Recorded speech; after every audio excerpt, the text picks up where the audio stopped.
I did not make life-changing money on YouTube in 2025. Neither did most of the creators in today's video. I went through the real revenue numbers of all of these channels to figure out what was actually going on. Because here's what's strange. One creator with 2 million views made less money than a creator with 19,000 views. And what's even more wild is that a creator with 1,200 subscribers made $18,000, while a creator with double that made $71. And that's exactly why I'm making this video today, because whenever you watch these videos of people saying, I made this much money as a small channel in this amount of time, the numbers are always wildly different, and I wanted some answers. Before we get into the numbers here, let me just explain 2 concepts that you need to know so you understand all the nuances about how money moves around on YouTube. First, it's the difference between CPM and RPM, and this is pretty simple. Let's say it costs an advertiser $100 to put an ad on your video, which is not a realistic number, but I just want to work with a nice round number here. The $100 is the CPM. That's how much it costs the advertiser. You get $55 because that's the cut YouTube shares with creators. That's the RPM. Cost per milli,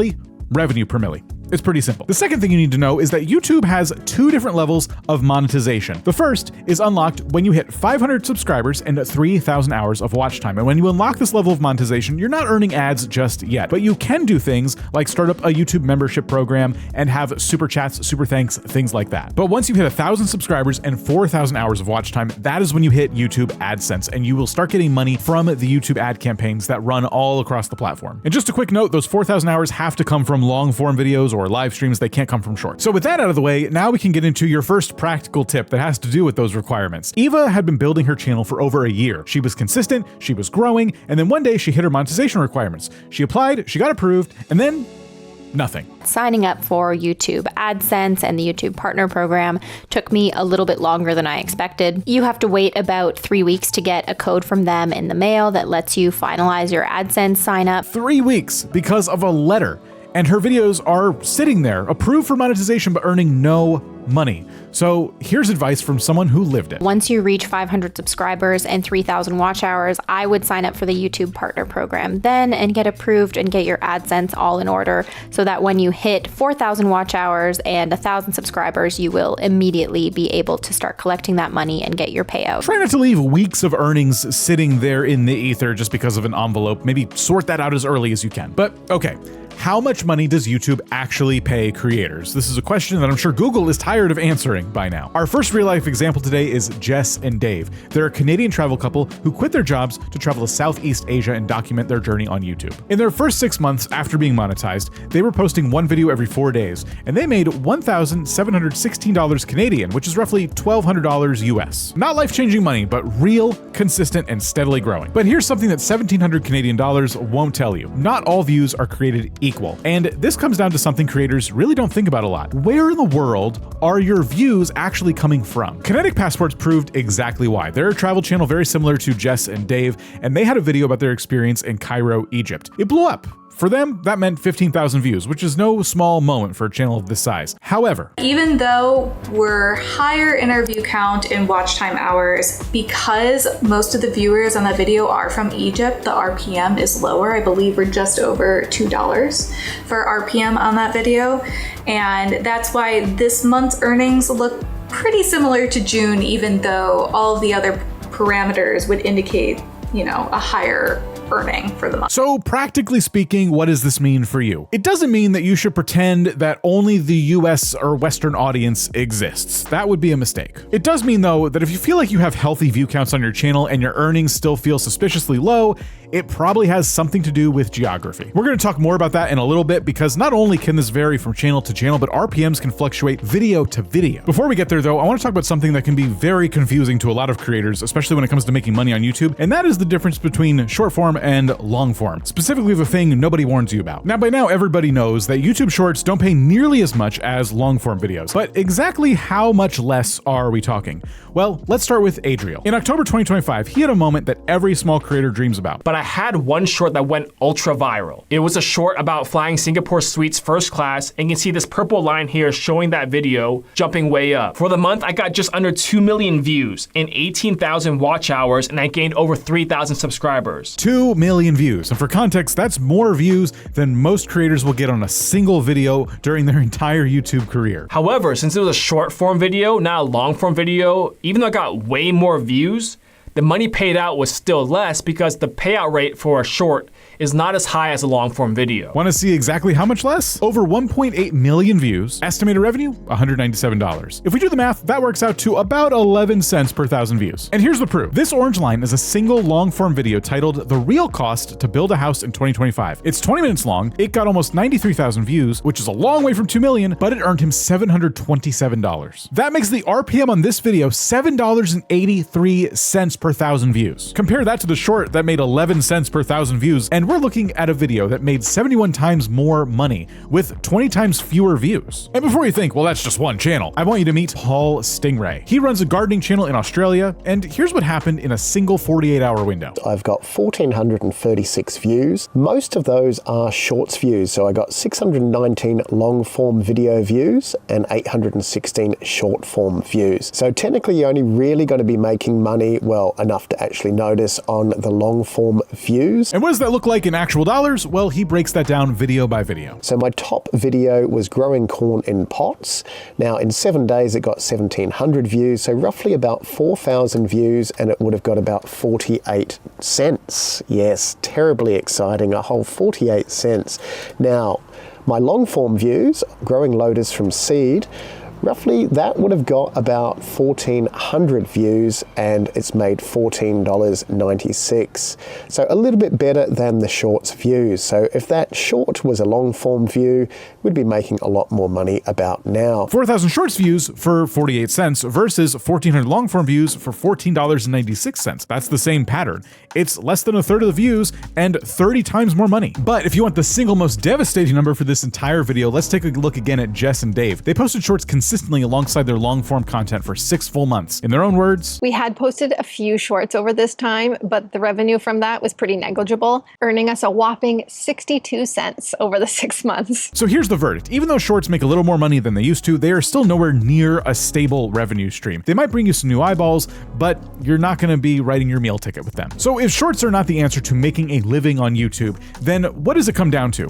Well, in one word, inventory. Not all viewers are worth the same amount of money to YouTube, unfortunately. The niche you're in determines how much money an advertiser is going to pay YouTube for advertising on your content. Think of YouTube niches like a leaderboard. On the top end, you have the channels that advertisers are willing to fight each other over. And on the lower end, you have the channels that they barely notice. So using the data that has been provided by all the creators we're looking at today, I've gone ahead and set up the 2026 YouTube RPM tier list. Keep in mind, these numbers are going to shift around based on season and where viewers live, but this is the current map of the money. In the D tier, we have gardening, and Paul Stingray is going to be our benchmark. In his first 2 weeks of being monetized across all of his videos, he made $36.92 Australia. That's roughly $24 in US at the time of recording. And remember, this is the same channel that got 4,000 shorts views and only earned 48 cents. Long form helps, but if you're in this niche, hopefully you're doing it for the love of the craft, because it doesn't feel like AdSense is where it should be. In the C tier is going to be the fitness niche, and for that we're going to look at a channel like Justin Lai, who after 11 months of being monetized made a total of $796.68. His RPM ranged from $2 on his muscle up video all the way to $6 on his marathon content. As far as this list goes, fitness does sit a rung higher than gardening, but it is on the lower half of the spectrum. And in a little bit, we'll get back into that $2 and $6 difference between those videos,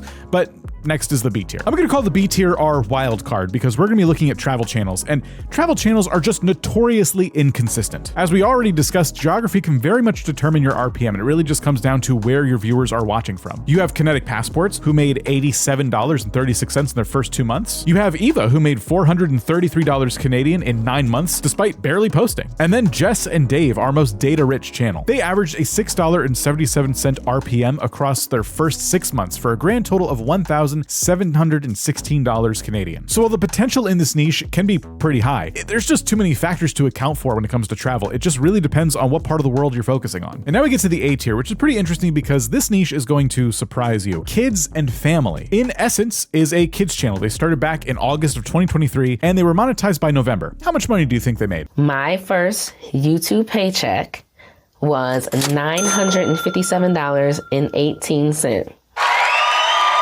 I know, right? And keep in mind, this is me as a new YouTuber, first time, just started this page 6 months ago, children's page, wasn't sure what I was doing, but I was just doing it.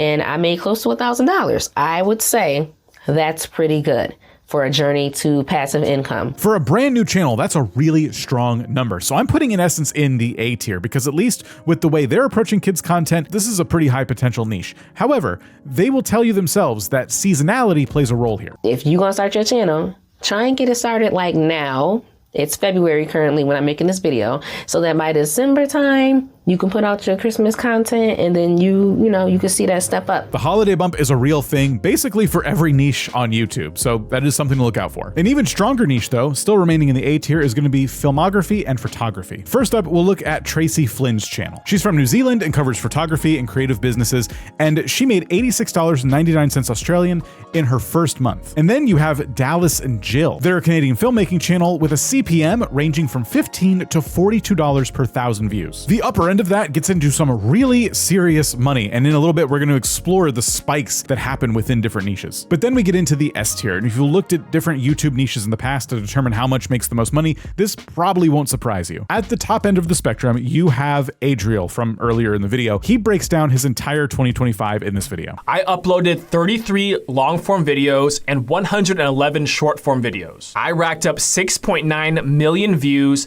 and 117,000 watch hours combined between my long-form videos and my shorts. 6.9 million views. And how much did that earn him? So in all of 2025, my total YouTube ad revenue was $4,471. Now that might sound low for 6.9 million views, but don't forget that 111 of those videos were just YouTube shorts. So we need to strip those out because in terms of revenue, they barely move the needle. Adriel mentioned that the majority of the $4,471 came from only 2 long-form videos that took off. Real estate and construction advertisers, mortgage companies, building suppliers, contractors are all willing to pay to reach that audience. And finally, at the very top end, you have the business, finance, and online education niche. And this is where the numbers get pretty staggering. Mark on Business made $877.36 in AdSense. And that was with his revenue suppressed due to an invalid traffic bug that was happening around that time. This artificially lowered his earnings. George Alexander, a creator education channel, tells it best himself. You can see that when I got monetized,